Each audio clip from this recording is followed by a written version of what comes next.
উনি কে, উনার নাম কি উনি একবারও বলেননি। উনি বলছেন যে আমি তারেক রহমানের সাথে প্রতিদ্বন্দ্বিতা করছি। আজকে আমরা বিস্মিত হয়েছি, আমরা হতবাক হয়েছি। কালকে চ্যালেঞ্জ করা হয়েছে ক্যান্টনমেন্টের গেটে একজন প্রার্থীকে, তিনি আরেকটি রাজনৈতিক দল যারা ধর্ম নিয়ে রাজনীতি করেন তাকে, এবং যে কথাগুলো বলেছেন উনি কে, উনার নাম কি উনি একবারও বলেননি। উনি বলছেন যে আমি তারেক রহমানের সাথে প্রতিদ্বন্দ্বিতা করছি। অদ্ভুত ব্যাপার। এবং যে আচরণ করেছেন সেই কি বলে নিরাপত্তা বাহিনীর সদস্যের সাথে, সেটা ভাষায় ব্যাখ্যা করা অত্যন্ত কঠিন। এত অশোভন, এত আনপার্লামেন্টারি ওয়ার্ড তারা ব্যবহার করেছেন সেখানে, এটা আপনারা প্রত্যেকেই নিজেরা দেখেছেন। এই সমস্ত কথা, এই সমস্ত আচরণের মধ্যেই তো এক ধরনের ফ্যাসিবাদী এবং হিংসাস্ত্রয়ী আচরণের বহিঃপ্রকাশ ওখানে করছে। আপনি কে? আপনি তারেক রহমান সাহেবের সাথে প্রতিদ্বন্দ্বিতা করছেন, কিন্তু আপনার নাম নাই, এবং এমন শব্দ উচ্চারণ করছেন তাদেরকে।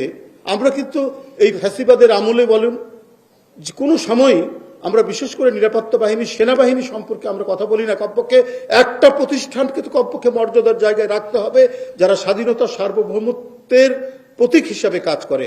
এইটাকে কখনো অপমানিত হতে দেওয়া যায় না, এটিকে কখনো অসম্মান করা যায় না। এই কারণে আমরা অনেক অত্যাচারিত হয়েছি, আমরা অনেকভাবে আমাদের উপর স্ক্রিন রোলার চলেছে। কারো হাতের আঙ্গুল তুলে নেওয়া হয়েছে, কারো পায়ের আঙ্গুল তুলে নেওয়া হয়েছে, কারো পায়ে হাতে গুলি করে একেবারে চিরস্থায়ীভাবে খোঁড়া করা হয়েছে, আইন শৃঙ্খলা বাহিনী করেছে।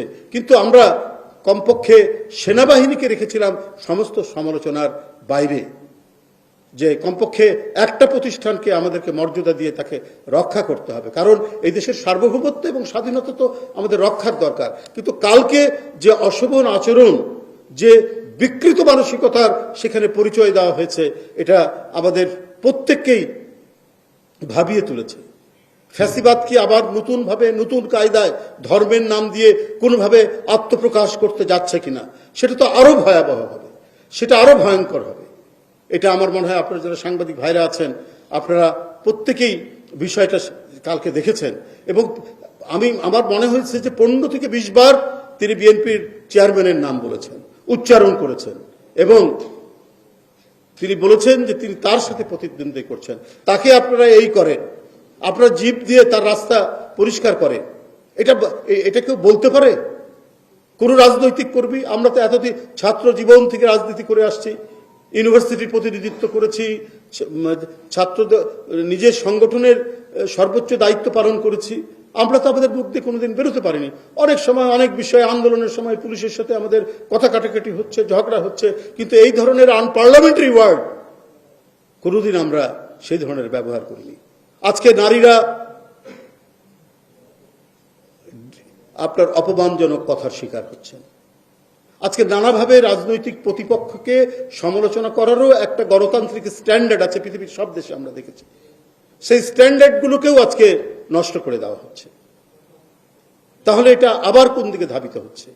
আগামী 12 তারিখ আমার মনে হয় জনগণ প্রত্যেকটি প্রত্যক্ষ করছেন, প্রত্যেকটি ধারণ করছেন, এবং তাদের বিচার বিশ্লেষণের মধ্যে দিয়ে তারা নিশ্চিতভাবে একটা গণতন্ত্রকামী এবং দেশের স্বাধীনতা সার্বভৌমত্ব যারা রক্ষা করতে চায়, এবং গণতন্ত্র মানে তো হচ্ছে সভ্য মানুষদের শাসন, গণতন্ত্র মানে হচ্ছে সত্যিকার অর্থেই প্রগতির শাসন, একটি সমাজের অগ্রগতির পথে এগিয়ে যাওয়ার পক্ষে যারা, তাদের শাসন। সেইখানে যারা নারীদেরকে অপমান করে, যারা নিরাপত্তা যারা দেন তাদের কর্মীদের সাথে অসভ্য আচরণ করেন, এরা অথবা এদের মতো যারা আছেন, আমি কারো নাম বলতে চাই না, তারা আমার মনে হয় জনগণ এদেশের সবসময় ন্যায়সঙ্গত বিচার করেছেন। যদি তার ভোট দেওয়ার অধিকারটুকু নিশ্চিত হয়, তাহলে সঠিক বিষয়টি তার রিফ্লেকশন হবে।